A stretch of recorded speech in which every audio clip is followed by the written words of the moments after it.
Okay, yeah, so let me just remind you what we did last time. So first, we waited for 25 minutes for the projector to get set up, and then I showed you some slides from a talk where I was basically giving like a geometric way of thinking about promotion and like extended promotion, where you can kind of think of it as like some kind of combinatorial billiard system. So you have this beam of light that's moving around in this space V star, and V star is the space where the Coxeter arrangement of the Coxeter group is living. And we were sort of discretizing this beam of light by keeping track of like a sequence of triangles that, or not triangles, well in general it would be alcoves, a sequence of alcoves or regions that the beam of light is moving through. And so this is like one example of something that I call combinatorial billiards, which I've sort of been thinking about for the last couple of years or so. And so today I'm going to tell you one other example of something that could be called combinatorial billiards, which I was starting to tell you a couple classes ago, and now I'll keep doing that. And this is toric promotion. So I'll remind you what I was saying a couple classes ago. We have this graph. Oh, I should ask a question. When I define this, did I have V here or did I have bracket in? Do you remember? It was bracket in? Okay. So let me change that. So I have this graph. Is that right? I was wrong. You had V. Wait, what? You had V. Oh, it was V? Okay. Great. It doesn't really matter. But okay, well, I think at some point I might want to assume that V is bracket in, but okay, we have some graph. The vertex set is V, the edge set is E. A labeling is just a bijection from the vertex set to Z mod in Z. So I'm assuming here that they're in vertices. Lambda G was the set of these labelings, and I said that if you have one of these labelings, sigma, then this gives you an acyclic orientation of the graph, and you do this by just saying for every edge, direct it from the vertex that has the smaller label to the vertex that has the bigger label.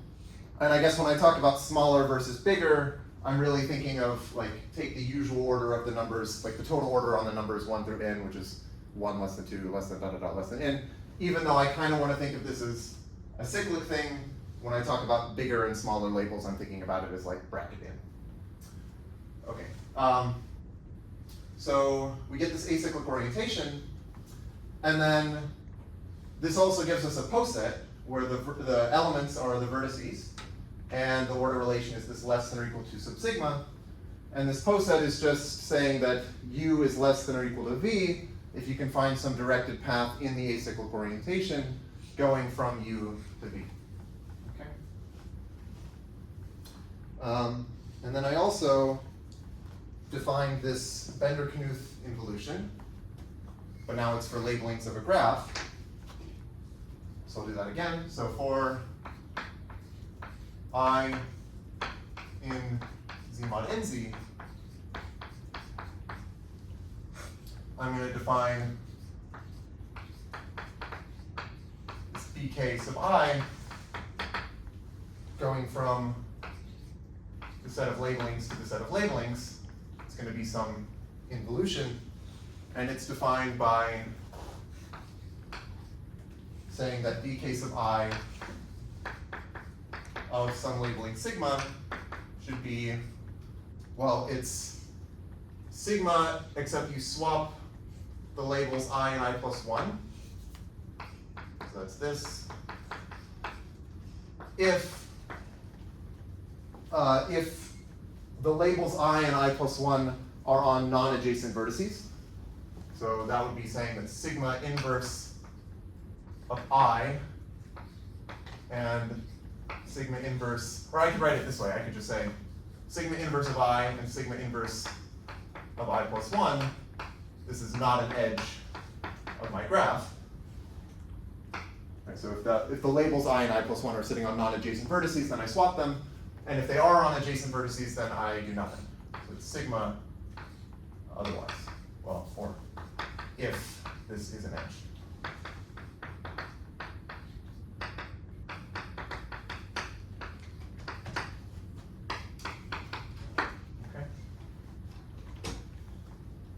Okay. So let me make a quick remark about why this is related to the poset. or how these interact with this poset that we get from the labeling. Namely, if we apply this bk sub I to one of the labelings, it's not going to change the underlying acyclic orientation. So I should say this is if I is between 1 and n minus 1. If I is between 1 and n minus 1, then sigma and bk sub I of sigma induce the same acyclic orientation.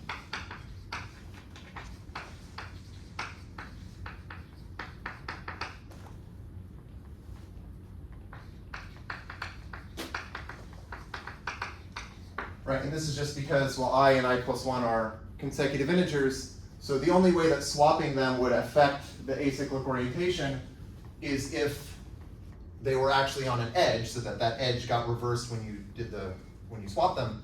But we do nothing if they're adjacent. So the only time we actually swap things, it's not going to affect the acyclic orientation. But this is not true if I is equal to n. Because then things can get mixed up. Okay, so maybe I should also say that these labelings, so the labelings sigma and bk sub I of sigma are both linear extensions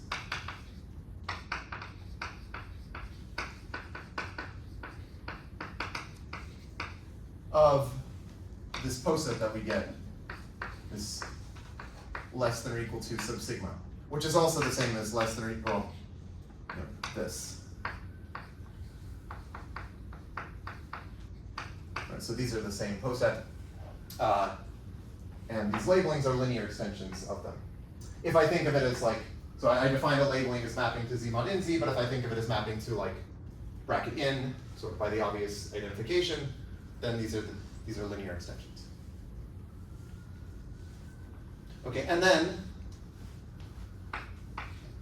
in this case, when I do this bk sub I, it's the same as before, like in the poset setting.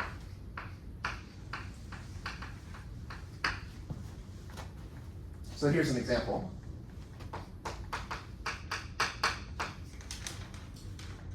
So let's say G is this graph here.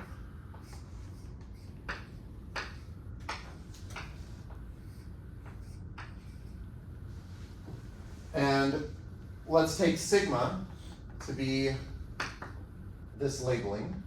So let me redraw the graph.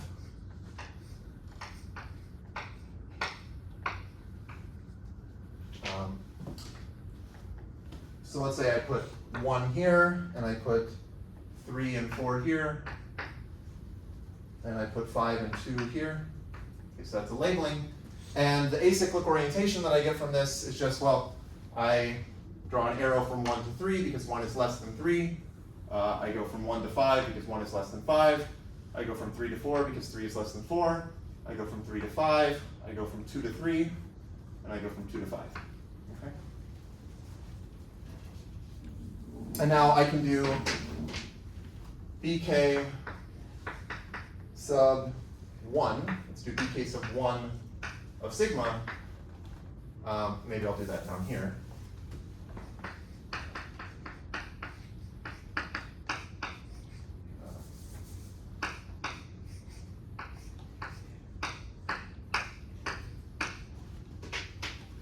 So I guess let me first draw sigma again, and then I'll do the swapping thing. So I look at 1 and 2, and I see that they are on non-adjacent vertices, so I swap them. So this. But now you can see if I draw the acyclic orientation, well, I'm still going to have the directed edge from 2 to 3, because like here it was 1 was less than 3, but now 2 is less than 3. And similarly for all these others, you can see I'm going to get exactly the same thing. Okay. Oh, and maybe I'll also just draw what the poset is. So here, my v comma less than or equal to sub sigma is, oh, let me give names to the vertices. Okay, so let's call this one v. Maybe I'll use a different color for this.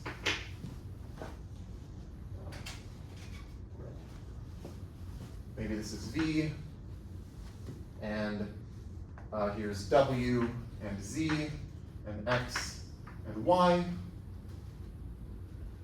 And then, okay, similarly here I have v, w, z, x, and y. And then my poset looks like this.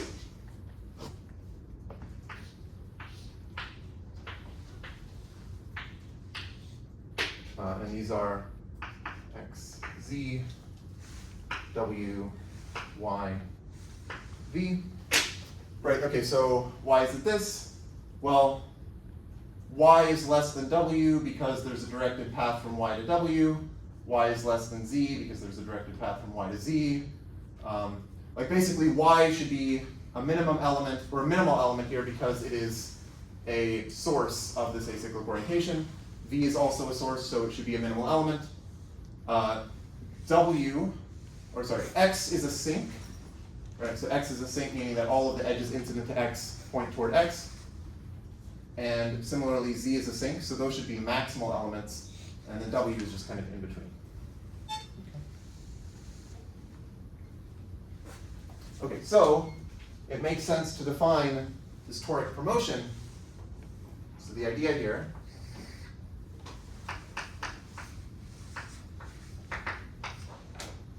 is define toric promotion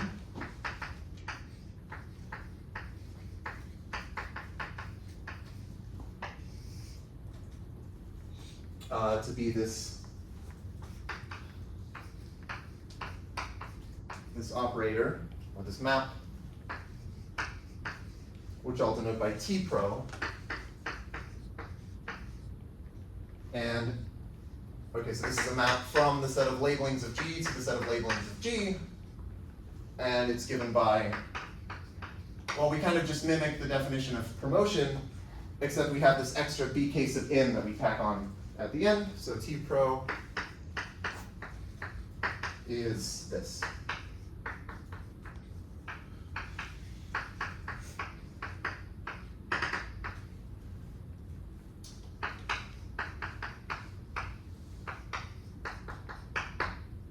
So you do bk1, bk2, bk sub n minus 1, and then finally at the end you do this bk sub n, which kind of wraps around. Okay, let me do an example of this. Let's say I just take this path graph with 5 vertices, and maybe my labeling is 3, 2, so I won't give names to the vertices, I'll just say they're whatever. But then I have this labeling, which is 3, 2, 4, 5, 1. And first I'll apply bk sub 1. So I have to draw this again. Maybe I'll just draw this many times, and then I'll fill it in. I'm going to do bk sub 2. Oh, I might have room. I don't know.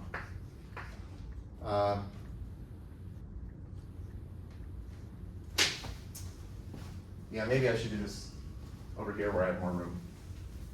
Okay.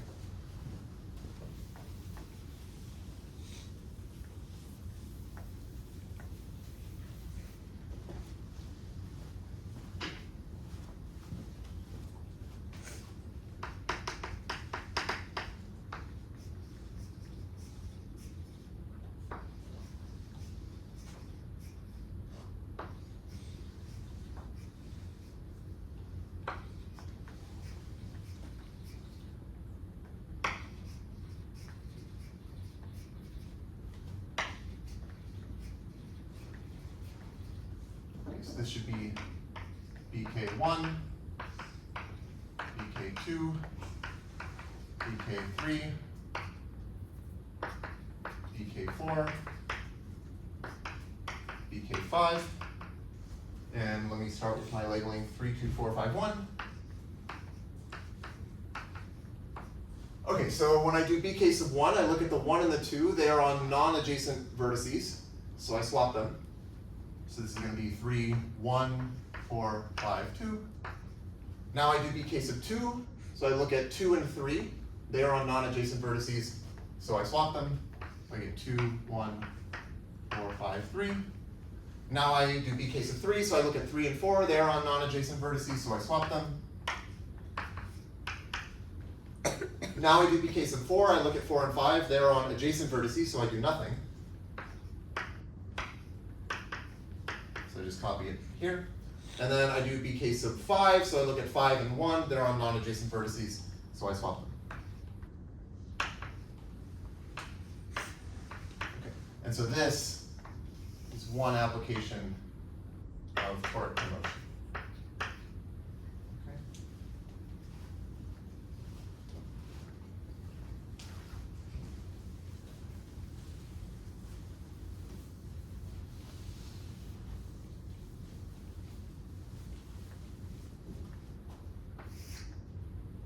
Let me do another quick example.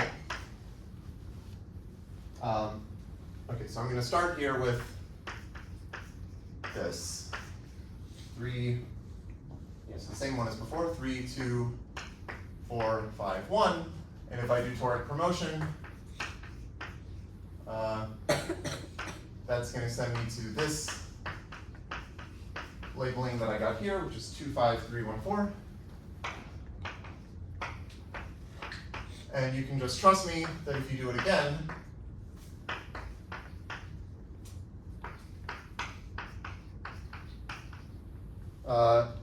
then you get 1, 5, 4, 2, 3. So you can check this if you want.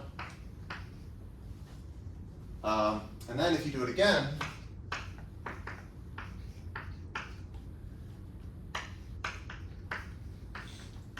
you get 4, 1, 3, 5, 2. And then if you do it again, you get back to where you started. So here's an orbit of size 4 for toric promotion. Okay. Okay, so here's actually a theorem that I proved about toric promotion.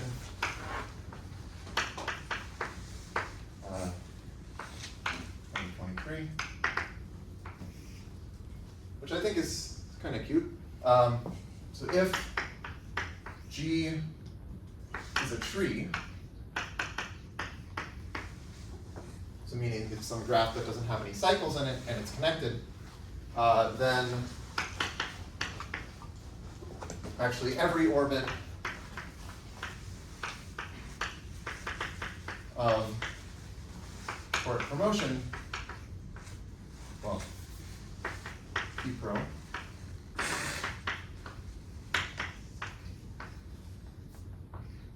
has size n-1. One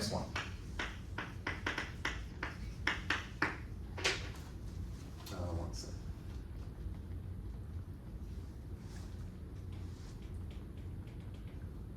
Yeah, so here's one example. This is a tree. So it's a path graph, but in particular it's a tree. And if you do toric promotion n-1 times, so here n is 5, if you do it 4 times, you get back to where you started, and it takes exactly 4 steps. And in fact, this is true for any tree, that if you do toric promotion exactly n-1 times, you get back to where you started, and you need exactly n-1 steps. Yeah. So for other graphs, this is kind of complicated. I don't really understand toric promotion on just like arbitrary graphs. For trees, it's nice. For forests, so forests are just like a bunch of disjoint copies of trees. Those are also easy to understand. I can say something for cycles, but for other graphs, it's kind of mysterious. But there might be other families of graphs where this is interesting, but so far, they haven't really been explored. But it's like not obvious that this should happen. Like if you look at what's happening here, it's sort of not clear what's happening when you go from like this 3, 2, 4, 5, 1 to 2, 5, 3, 1, 4, and so on. Okay. But what I really want to do is give this geometric way of thinking about toric promotion, and this will give us some kind of a combinatorial billiard system, which is actually in a torus, which is maybe why it's called toric promotion. Okay, so the goal is to interpret toric promotion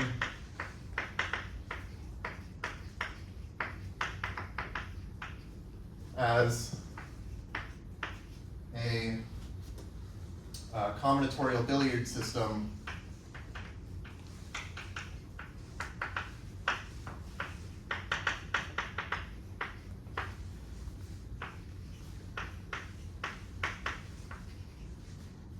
in a torus.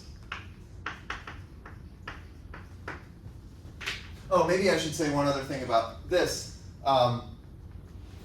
So there are these examples that I listed a few classes ago where promotion, like ordinary promotion on the linear extensions of a poset, where that has nice orbit structure. So there was like the rectangle poset and these trapezoids that I had trouble drawing and that kind of thing. And then you could try doing promotion on just like posets that you get from like forests. Like you could take a path graph, for example. Just take a path graph, choose an acyclic orientation, that gives you some poset in the way that I described, and then you can do just ordinary promotion on the linear extensions of that. But that seems kind of crazy, even just for like a path graph, the orbit structure is kind of just chaotic. So this is kind of, I think it's interesting because this gives like a new family of dynamical systems where some nice things are happening, at least for the trees. Yeah. Okay, but I want to give this billiards interpretation of toric promotion. Okay, so let me just remind you of sort of the setup we have for this geometric setting.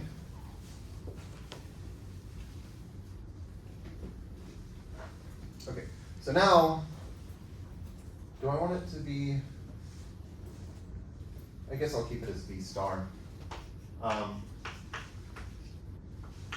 so now this V is not the same as the V that I've been using for the vertex set, but this is again like the set of gamma 1 through gamma n in Rn, such that the coordinates sum up to 0. I guess, really, let me just call this V. You can identify, I mean, it's also what I was calling V. No, well, it doesn't really matter in this case. I guess I'll call it V star, that's fine.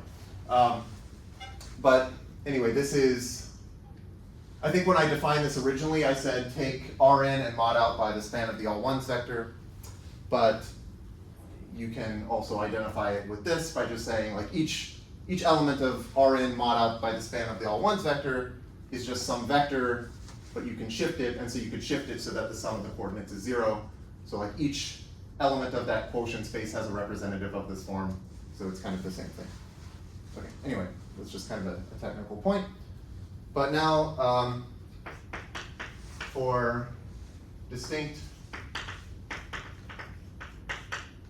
I and j in bracket n and an integer k,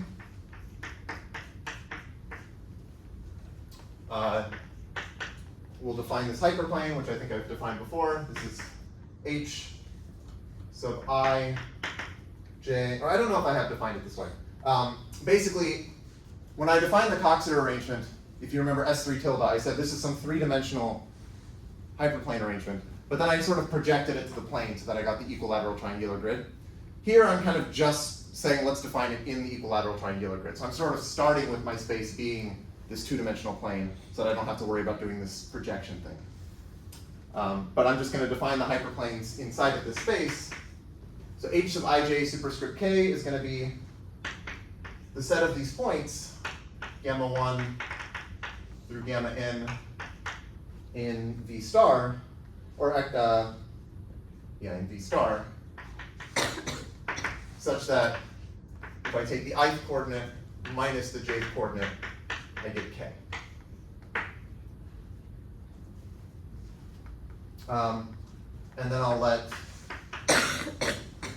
this h sub Sn tilde So this should be the Coxeter arrangement of the affine symmetric group Sn tilde, except it's slightly different from how I defined it before, because again, that last time I defined it as like something in an n-dimensional space, but here it's in this n-1 dimensional space V star, but it doesn't really matter so much.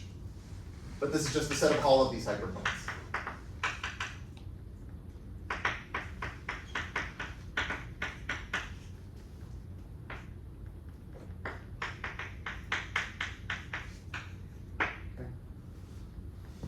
So if you imagine the equilateral triangular grid, that's for n equals 3. In that case, I have this two-dimensional plane, which is my space V star, and you think of the equilateral triangular grid as made up of like a bunch of these lines, and those lines are these hyperplanes. Okay. So these are hyperplanes in the n-1 dimensional space, so they're actually n-2 dimensional. Okay, so the closures of the connected components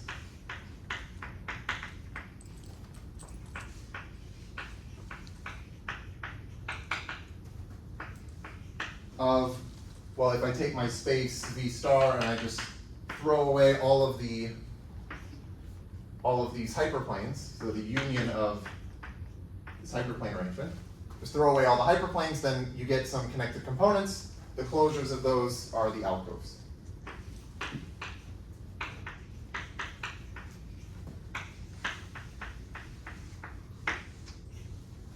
Okay, so in the case of the equilateral triangular grid, each little equilateral triangle is an alcove, except I want to take the closure. I don't know if that's so important for what we're doing here, but I'll define it that way. Okay. And yeah, maybe I mentioned this before, but I'll just say it again, that in higher dimensions, the alcoves are going to be simplices.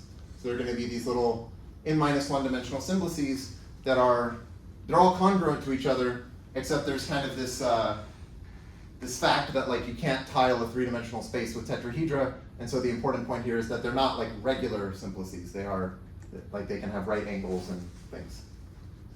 Okay. So the affine symmetric group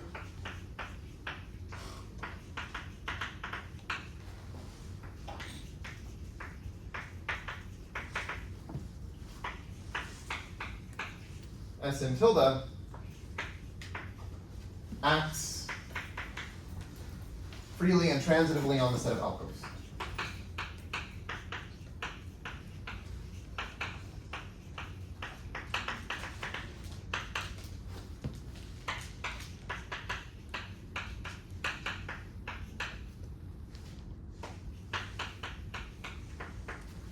So I guess I should say you can realize the affine symmetric group as the group generated by the reflections through these hyperplanes.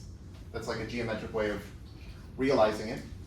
And then that action is going to be, it's going to give you a free and transitive action on the set of alcoves. And then finally, let me say there's this thing called the co-root lattice. So the co-root lattice is, well, I'll denote it by Q check. That's sort of the standard notation. But all this is it's my space V star intersected with z to the n. So it's the set of points in this space where like the sum of the coordinates is 0, but I just want to take integer vectors. So it's some lattice inside of this space.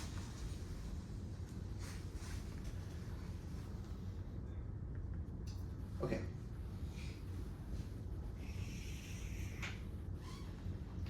So if you look at the alcoves that touch the origin, so the alcoves touching the origin 0 correspond to permutations in Sn.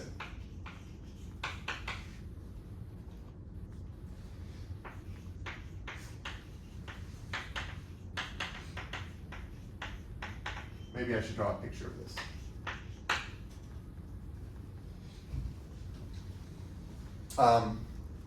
Right, so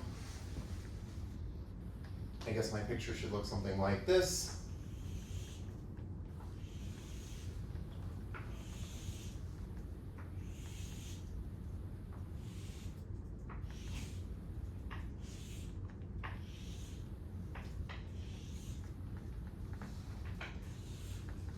Okay, so great, but to do, okay, this is bad.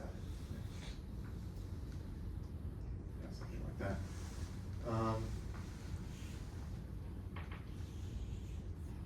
Okay, so this is my equilateral triangular grid, sort of, and let's say this is the origin. So I have these alcoves, which correspond bijectively to the elements of the symmetric group, but if you look at the ones that are touching the origin, they actually correspond to like actual permutations. So I guess one way you could think about this is the symmetric group is a subgroup of the affine symmetric group. If you think about this in terms of the Coxeter graph, so if you remember like, S and tilde, the Coxeter graph is a cycle graph where it was like we had S0, S1, S2, all the way to Sn minus 1. And if I just delete S0, if I just say, take the subgroup generated by just S1 through Sn minus 1, then that's basically going to give me this Coxeter group, which is just a path graph, and so that's just the symmetric group. So the symmetric group is the subgroup of the affine symmetric group generated by all of the simple reflections other than this S0. And so it's sort of living inside of this, and it's living inside of it as this little, well, in the case of n equals 3, it's this little hexagon. So this is like 1, 2, 3. What should this one be? Maybe 1, I want this to be 1, 3, 2, 2, 1, 3, and then this should be, I want to swap the 1 and the 2, so this should be 2, 3, 1, 3, 1, 2, 3, 2, 1. So it's like I have a little copy of S3 sitting here as this hexagon. But actually, so maybe I should, I'll say what I mean by this in terms of a semi-direct product, but actually every affine permutation can be written as like a permutation, but then sort of translated by a co-root vector. So if I look at what is this co-root lattice, this Q check thing, it's actually, if I imagine sort of tiling this space with these hexagons, you can imagine I'm sort of tiling my space with little copies of the symmetric group, like this, and the centers of these hexagons form the co-root lattice. Okay, something like this. Okay.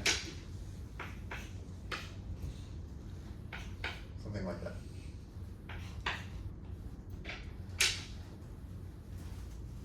Okay.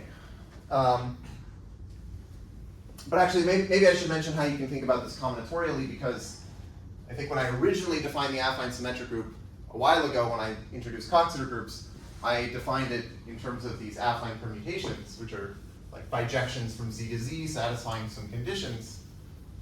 So let me try to put that into this framework.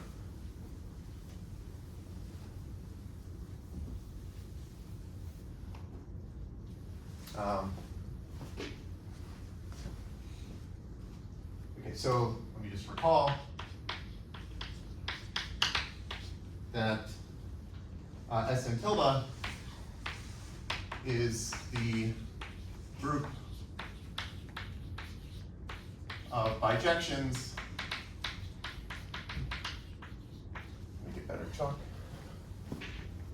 It's the group of bijections U from Z to Z, such that well, first of all, I had U of I plus n equals U of I plus n for all I. And also, if I do, if I take U of 1 plus plus U of n, that should be just what I would get if I took the sum from 1 to n. So that should be n plus 1, should use 2. Okay.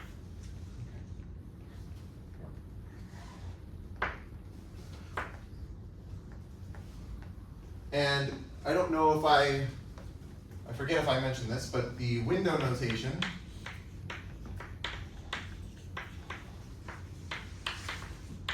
of my affine permutation W, or U, of U, is just this thing where I draw this bracket U of 1, dot, dot, dot, U of n. So the point is that you can uniquely recover your affine permutation if you know what the values of U of 1 through U of n are, because you have this translation property.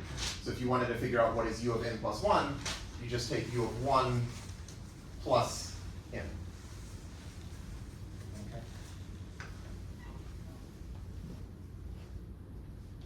Okay, so it turns out that you can think of Sn tilde as a semi-direct product of the finite symmetric group Sn with the co-root lattice. Okay, so here's what I mean. Sn tilde is, maybe I can write equals. It's this semi-direct product. Okay, so what do I mean by this? Well, first of all, I need to see, so I just explained how Sn is a subgroup of Sn tilde. If you want to think about it in this language, well, it's just the set of affine permutations where the window notation literally contains the numbers 1 through n, because those are just permutations. But if you want to think about it geometrically, you can think about it as the alcoves that touch the origin. But then Q check is also a subgroup. If you think about it geometrically, these are going to be, so you think of affine Sn as like the group of transformations of the space V generated by reflections through all of these hyperplanes. That'll be some group of affine transformations, and some of these affine transformations will be translating by these co-root vectors. So you can imagine that like the transformation of this space, this two-dimensional space that just translates by this vector here, that will be an element of the affine symmetric group. And similarly for all the other co-root vectors. So that's one way that you can think of the co-root lattice as a subgroup of the affine symmetric group. Yes? So if you're like trying to explicitly construct the bijection from your like alcove thingies touching the origin to your permutations, is it just like you map each alcove? Like how do you know which side of the alcove you're on? Yeah, so basically I just picked one to be the identity, and then I essentially just want to draw the left weak order. You have some freedom. Like I could have sort of reflected everything here about this axis. It would have also been a valid way of doing this. But I think once I've chosen 1, 2, 3, and 1, 3, 2, that should determine everything else, because what I want to say is that basically multiplying by a simple reflection on the left should correspond to moving into an adjacent alcove. So if I move from 1, 2, 3 to 1, 3, 2, I multiplied by S2, because I swapped 2 and 3. And then I want to say basically that the three sides of my triangle should correspond to different simple reflections. So this side here, like moving through this side corresponds to multiplying by S2. I want multiplying through this side to correspond, or moving through that side to correspond to multiplying by S1. So for these, I only want to use S1 and S2 because I only want to use the simple reflections that are in the finite symmetric group. I don't want to use the S0 to walk around inside of this little hexagon. Does that make sense? Wait, but then why do you get any freedom with 1, 3, 2? Because aren't like the lines, like, don't they correspond to like some like hyperplane such that like sure. I and B are equal? I guess what I'm saying is, yeah, there was some freedom that I had in terms of just deciding like what is this hyperplane when I draw it, how am I actually drawing this hyperplane arrangement in the board? So like how the H. Yeah, but like what I could have done is said, okay, let's assume that this hyperplane is H sub 2, 3, 0. And once I do that, then I think I still need to say that, okay, this is the identity, but then that tells me that this has to be 1, 3, 2, because it's saying I need to swap the 2 and the 3. And this line here can be my H 1, 2, 0. So to move through there, well, yeah, to go this way, I'm swapping the 1 and the 2. Maybe I should point out one sort of confusing thing, which is that there's a difference between multiplying on the left and multiplying on the right. So the action of the affine symmetric group on this space is given by a right action. So specifically, there's this simple reflection S1, and if you multiply on the right by S1, that has the effect of reflecting through this line that I've called H120. So like if I were up here, and I multiplied on the left by S1, that would move me down like here somewhere. It would reflect me through this line. So that's not the same as moving into an adjacent alcove, but moving into an adjacent alcove corresponds to multiplying on the left by a simple reflection. So just, I guess, keep in mind that there's a difference between this right action and left action. Is this okay? Okay. Right. So there's this nice semi-direct product decomposition. Sn is a subgroup. Basically, it's the subgroup generated by the simple reflections S1 through Sn minus 1. Q-check is a subgroup that we can think of geometrically in terms of translating by co-root vectors, or you can think about it here in terms of like translating your window notation by some, I guess you translate it by some multiple of n. Anyway, maybe I won't think about it in this way, but the point is there's also a way of thinking about it as a subgroup if you do it combinatorially. So we have this decomposition, which means that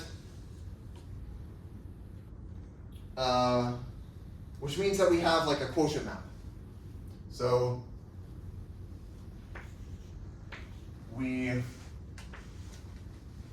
whenever you have a group with a semi-direct product decomposition, what you can do, what this is saying is this is a normal subgroup of this, and so you can kind of quotient out by the normal subgroup. So you get a quotient map from Sn tilde to Sn. So we get a, I'll say a surjective homomorphism, group homomorphism.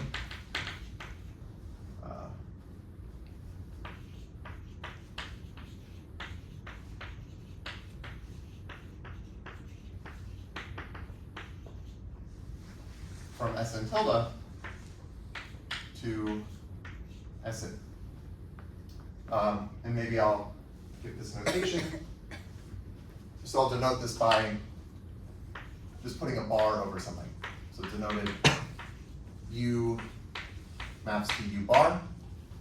So U is an element of Sn, and then U bar is like the corresponding element of the symmetric group under this projection. If you want to think about this combinatorially in terms of the affine permutation, all you're doing is reducing the window notation mod n. So this just reduces the window notation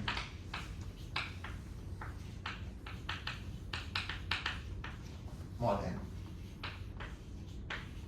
Right, so then I'm going to get just some permutation of the numbers from 1 to n here. I guess I should say that whenever you have the window notation, all of these numbers will belong to distinct residue classes mod n, so that when you do the reduction mod n, you actually get distinct numbers showing up.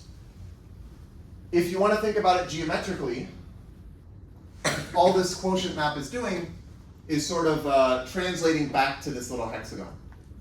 So you can imagine that we've tied, well, in general it's going to be some little polytope, but here in the two-dimensional picture it's this little hexagon, and you can think of this as a fundamental domain for this tiling of the space with hexagons, and we're just projecting to this fundamental domain. So like maybe a visual way of thinking about this is to try to color the triangles here. I don't know if I have enough triangle or enough colors, but you could kind of imagine coloring this green and coloring this red, coloring this blue. Let's say this is orange, this is yellow, and this is white.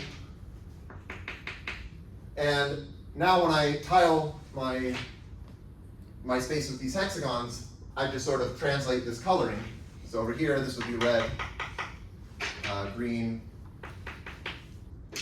blue, orange, yellow, and white. And you just keep doing this, right? So like this one would be yellow here and so on. And all this quotient map is doing is if you say, like take your affine permutation, which corresponds to one of these alcoves somewhere in this picture, like maybe over here, and you're just saying, look at what color it is. Like what color is that alcove? Well, here it's red, so that corresponds to 132. Okay? So that's what this is doing.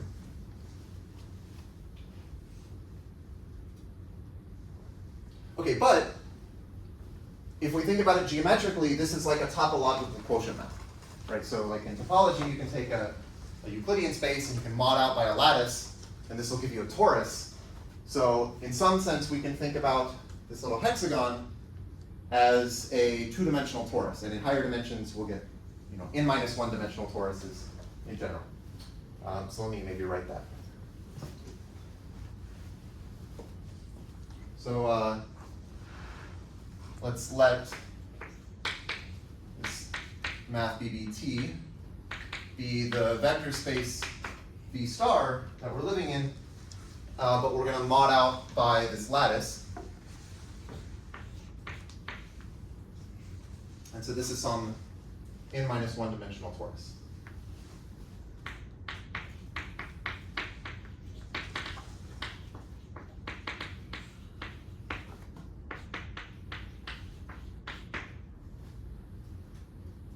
So if you want to think about this like in terms of this hexagon for n equals 3, you're actually sort of gluing opposite sides of the hexagon. So you're doing this kind of thing where right, you have this picture where you have your fundamental domain, and you say, I'm going to identify this, I'm going to glue this side to this side here, I'm going to glue this side to this side down here, and I'm going to glue this side to this side here. This isn't the usual way that you think of a torus. Like usually when you talk about a torus in topology, you'll draw like a square, and you'll draw opposite sides. But it turns out that for the two-dimensional torus, you can also do it with a hexagon. This also gives you a torus. And then for higher dimensions, it's harder to think about this, but you have some kind of polytope and you're identifying opposite sides in some weird way, you get some higher dimensional torus. Okay. So since I have this quotient space, I'll just define this quotient map. So I'll say let Q from V star to the torus be the natural quotient map.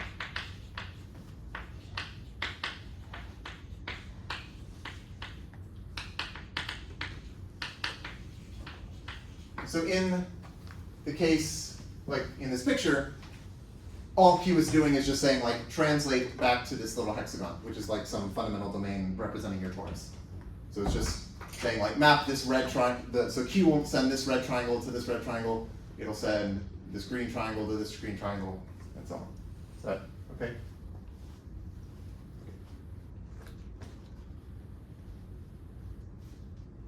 Okay, so I can also apply this map to my hyperplanes in my Coxeter arrangement. Right, so I have all these hyperplanes, and I can project them to the torus, and I get things called toric hyperplanes. So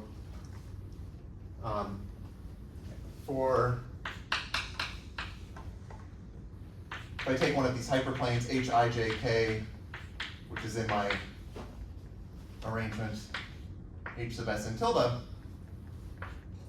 I'm going to call Q of this hyperplane, so just the projected version of it inside of the torus, this is called a toric hyperplane.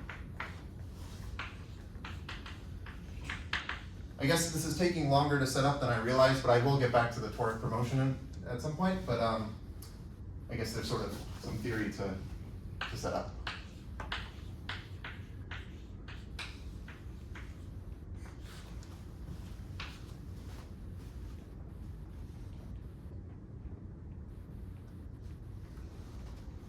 Okay, so let me say how we can think about these toric hyperplanes.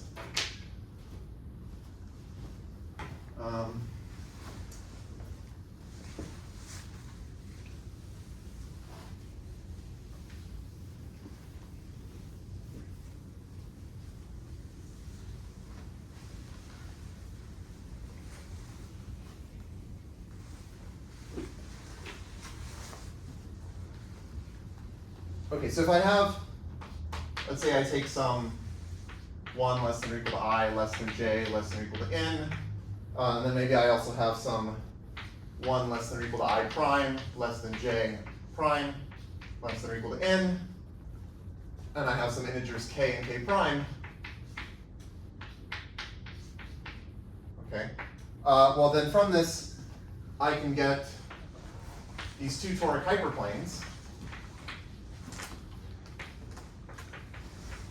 One of them I get by projecting h sub ij superscript k to the torus. And then I also can do the same thing for the prime versions, q of h sub I prime, j prime, k prime. And I want to know when are these equal, because I could be projecting two different hyperplanes to the same thing when I project to the torus. And the claim is that these are equal if and only if, well, I equals I prime, and j equals j prime.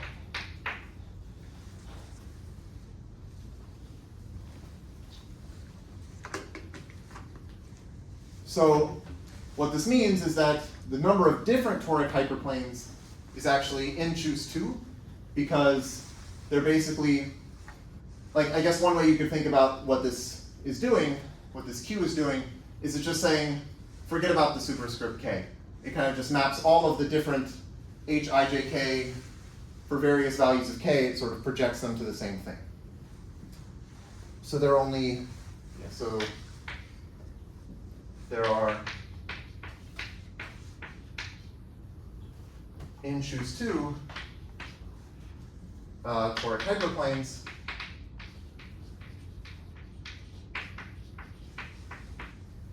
And they are of the form q of h, I, j, 0 for 1 less than or equal to I less than j less than or equal to n. Okay, let me draw a picture of this. Again, for n equals 3. So here is my torus. I think of this hexagon as a little, like, fundamental domain representing my torus. And there are 3, which is 3 choose 2, toric hyperplanes. So what they are, I'll color them. There's going to be this one in yellow, which is this. Okay, so that is one toric hyperplane, because you can kind of, like, if I take this hyperplane here, like just this one that I called H120, you can see it passes through this part of the torus. But then if I move over to this copy here, this like translated version, now it's running along the bottom edge.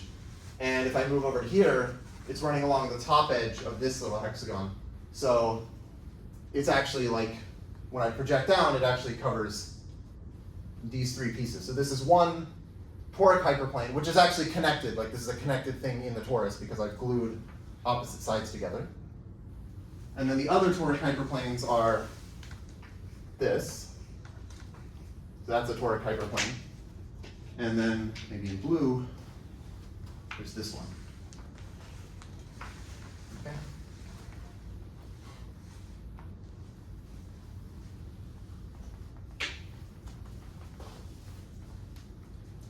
And like, graphically, the way you can think about this is 2 hyperplanes get mapped to the same toric hyperplane if and only if they're parallel to each other. It's like all of the horizontal lines in this picture got projected to this yellow toric hyperplane, and all of the positive slope. I think we got this part. Nice. Okay, so yeah. So now I'm gonna start at some alcove. I'm going to multiply by these simple reflections S0, S1, dot, dot, dot, Sn minus 1, S0, S1, dot, dot, dot, Sn minus 1, over and over. And what's going to happen is we will move in a straight line,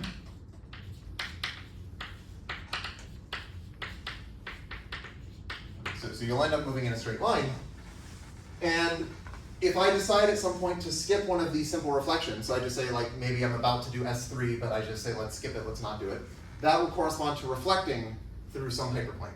And I'll show a picture of this in a second. So if you skip SI, you will reflect.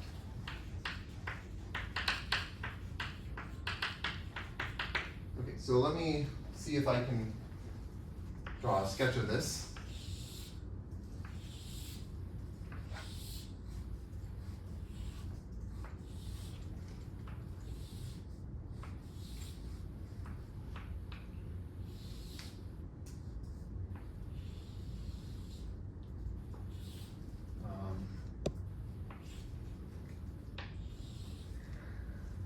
This one's not good for something like that. So let's say I start here, and I multiply by S0. Let's say this is the origin. It doesn't really matter, but let's say this is the origin, and let's say this edge is such that multiplying by S0 makes me move through this edge. So I did S0 here, and now maybe this one is S1. So if I do S1, I'll move over to here. And now the way that this is set up is so that, like, it just turns out that if you do S0 here, and then you do S1, and then you do S2, you'll move here. And then if you do S0, you'll move here. And so if you keep doing this, you'll just move along in this line that's going horizontally to the right. But now let's say, okay, I've done S0, S1, S2, S0. Let's say I decide to skip the S1. So this would be S1 if I decided to do it, but I'm not gonna multiply by S1. Now I'll skip over to the S2. So if I do S2, this edge is labeled by S2, so I move down here. So it's like I did this. It's like I reflected here. This is my S2. And now if I do S0 again, this will be S0. So it's like I did this. It's like I reflected. Okay. And this is true in higher dimensions as well. If you multiply by these simple reflections, you'll be moving along in some straight line. And if at some point you say, I'm not going to do the next simple reflection, I'm just going to skip it, then you end up reflecting across, or reflecting off of some hyperplane, and then you just keep going in a different direction. Okay?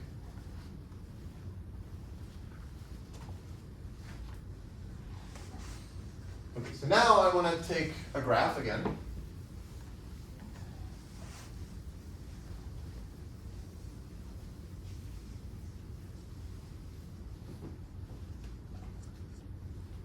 Okay, so let G be a graph, but now I want the vertex set to be bracket in. Be a graph. And I want to identify the edges of this graph. So each edge in this graph is just a pair I, j, and I want to think of that as a toric hyperplane. Because my toric hyperplanes just correspond to pairs of numbers between 1 and n, so they really correspond to edges, well, like, so that the edges in this graph corresponds to a set of hyperplanes. So I can say that I'll say that my hyperplane H sub ijk is a mirror if ij is an edge in my graph, and maybe I'll define this bk, so define bk sub I tilde. This is like an affine version of bk sub I that I had before. This will just be, so I want to apply this to u. U is some affine permutation. Maybe let me write this. This will go from Sn tilde to Sn tilde. And I define it by saying that bk sub I tilde of u is SIU if the hyperplane separating u from SIU is a mirror. Or, wait, sorry, is not a mirror.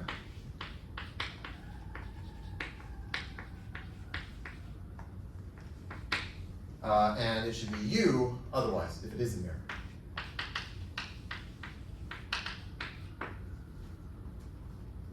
Okay.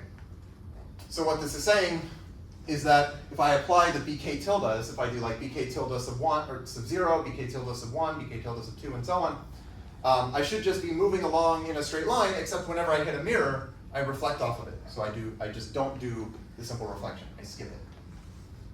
And the fact, which is not hard to show, is just that like this commutes. There's like a nice commutation with the quotient map. So if you do, if you take your affine permutation U and you project it to the finite symmetric group, so that's this U bar, and then you apply what I call BK sub I at the beginning. So this was when I was defining toric promotion. I have this BK sub I. That's the same as if I just took BK sub I tilde applied to U, and then I project with this quotient map.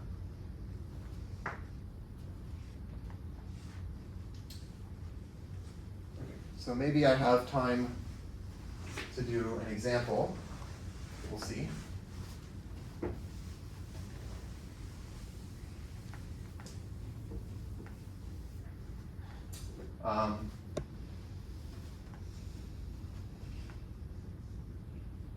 Yeah, okay, so let's say I have this.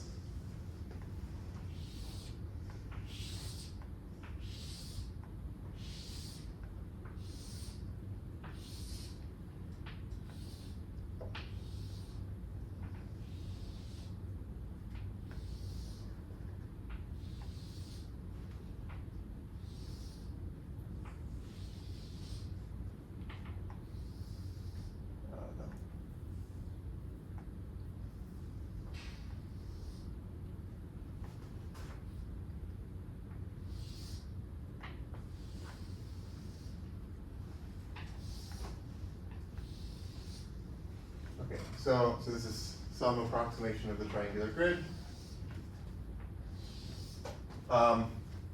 And I'm going to say, let's say my graph is just a path graph with 3 vertices.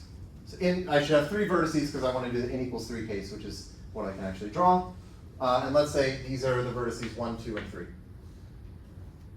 And let's say, okay, maybe I'll color the edges red just to indicate what these would be in this picture. I think, so the 1, 2, the fact that 1, 2 is an edge tells me that I want the mirrors to be all of the hyperplanes of the form H sub 1, 2, K, which will be all of the horizontal lines. So I'll get all of these are mirrors.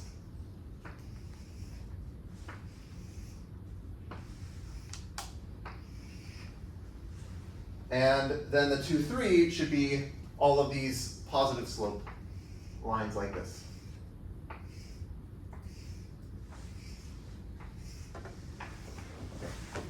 And I can say, okay, maybe I'm going to start with 1, 2, 3. So that's my labeling, which should be the identity permutation. Maybe that's like, I don't know, I think I want it to be here. So here's my identity.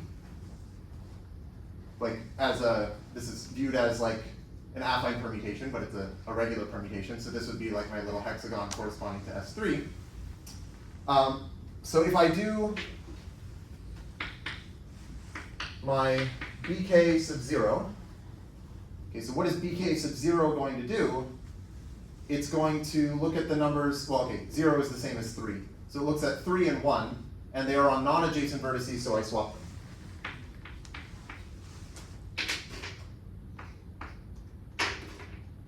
Three, 2, 1. And up here, what that corresponds to doing is, well, if I applied BK tilde sub 0, I would move here. So this would be the effect of doing BK tilde sub 0. But let me draw what this is doing inside of the torus. I have this picture of my torus here. And I have, now instead of mirrors, I have like toric mirrors. So these toric, these mirrors get projected to toric mirrors, which are this toric hyperplane and this toric hyperplane. And now I started here. This is my permutation 1, 2, 3. This alcove here, so I'm here. And then when I swap the 3 and the 2, I move through this hyperplane here. So this is not a mirror, so I can move through it. But when I do that, because it's a torus, it sort of wraps around and I end up there.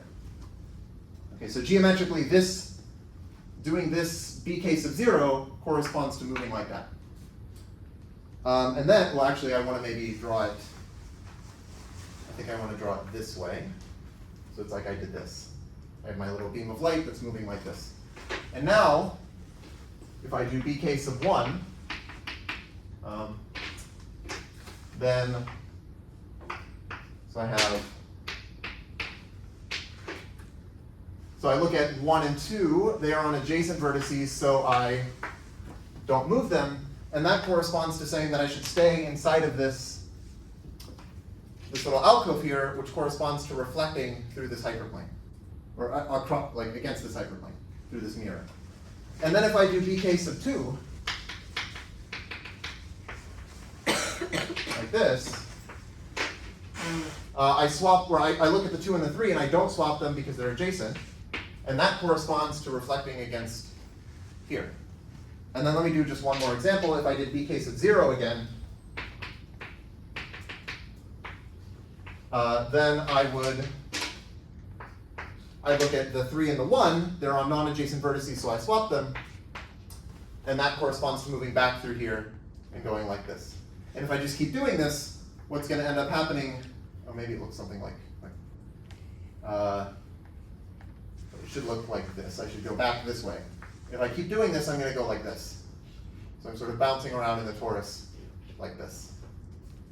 Okay, so I guess, okay, the upshot of this, I'll just say, is that this is some combinatorial dynamical system, this toric promotion, which you can just define in terms of graphs and like labelings of graphs, but it's modeling this kind of billiard system that's taking place in a torus. And I think this is kind of cool because like now you can try to understand this toric combinatorial billiard system by just playing around with numbers on a graph. So anyway, this is another example of one of these things that I call combinatorial billiards. I think there are a lot of other things to do with combinatorial billiards. Like there are various other settings that you can consider. Like so we had the sort of Bender-Knuth billiards that I showed on the slides where you had like this convex set, and the rule there was like you're not allowed to get further away from the convex set. So you sort of bounce around and you try to see if you get inside of the convex set. Here, this is some kind of dynamical thing where you are you're like living inside of a torus. I also think it's interesting to study a probabilistic version of this where you can have like some probability of reflecting or passing through when you hit a hyperplane. So I have a paper that I wrote about that, but I don't know if I'll talk about it here. But anyway, yeah, so I think this is all that I'll say about toric promotion. Okay? Any questions? I'm not sure what I'll do next time. I'll figure that out. Yes? Is there any reason why we'd want like the beam of light to be inside of a torus and not just have the first grid? Oh, yeah, okay, right. So you could just lift to this. So maybe I'll mention this. Right, you could lift to here. I think it's easier to think about this projected version like combinatorially because you don't have to keep track of like infinite data. There's only like finitely many states, so it's kind of nice because you can just you know, for example, that this is always going to have like periodic orbits. All of the points are periodic. You're never going to go off to infinity. But you could ask like, okay, in general, like if I'm in this picture, under what conditions do I stay bounded, and under what conditions do I go off to infinity? I think the answer is basically that if your graph is connected, then you will always stay bounded. And that's not too hard to show. But there's a variant of this where, I'll just say this very briefly, instead of having the beam of light, instead of having it reflect, you can imagine a beam of light that refracts when it moves through, so it like bends like this. and now you can have a different variant of toric promotion in the torus, but now the beam of light sort of refracts instead of reflecting. If you lift that to here, then there are some situations where you have trajectories that go off to infinity, some of them stay bounded, and so I have this project with a student from the Duluth RU this past summer, where we were trying to understand when, in this refraction setting, when do you have like all of the orbits staying bounded, when do they all go off to infinity, and this ends up being kind of complicated, but yeah. Yes? Is there any like, I guess, thought of when you can, like, if you had some generic like combinatorial billiards set up from like some convex set or something, like when it could be like realized by some sort of projection like this? Just, like, is it? Maybe I don't understand exactly Like, what you're asking. like, it seems like we can kind of, like, we have this kind of projection downwards. Yeah. And so is it like always the case that if you have just any convex set, like, because with any convex set in these structures, this gives rise to like a sequence, like a set of mirrors and windows and stuff. Is it always the case that you can just like project downwards and still get all of the like information about the ability? So I think what you want is to say that like whatever you're doing for one of these hyperplanes, you should do the same thing for all of the parallel translates, because you want it to be well defined when you go to the quotient. Like what I'm saying here is that if I have, like all of the horizontal lines here are mirrors, so it's well defined that when I project, I get like toric mirrors, but it would be kind of not well defined if I said like some of these horizontal lines are mirrors and some of them are not, because then I say like, well, what am I supposed to do with this projected toric hyperplane? But I think, yeah, if you have some setup where you've done like the same thing for all parallel translates of a hyperplane, then you can get a well-defined projection. Are there interesting non-toric examples of like of doing this? What do you mean? Like not exactly this example, but like other examples where you can do this kind of quotient that have interesting like combinatorial like associated structure. Do you mean like other things that are not the torus, like other like topological spaces? Yeah, like other kind of setups for the billiards that have like this, because like we have a nice like associated graph theoretic like interpretation of toric motion. Like if you do a similar thing, but maybe not with like a triangle lattice or with something. Oh, yes. So you can actually do this kind of thing with any affine. Yeah. So okay, this story that I've told you today generalizes to what are called affine biogroups. And these are other Coxeter groups that look like this, except I think in the slides I had like a picture of G2 tilde and it was like a weirder triangular grid. You can do the same kind of thing. There's again like a torus that you can project to, and you can do the same sort of stuff. I think the combinatorics often works out very nicely for the affine symmetric group, so I like that case in particular, but there are some things that work for other affine biogroups, yeah.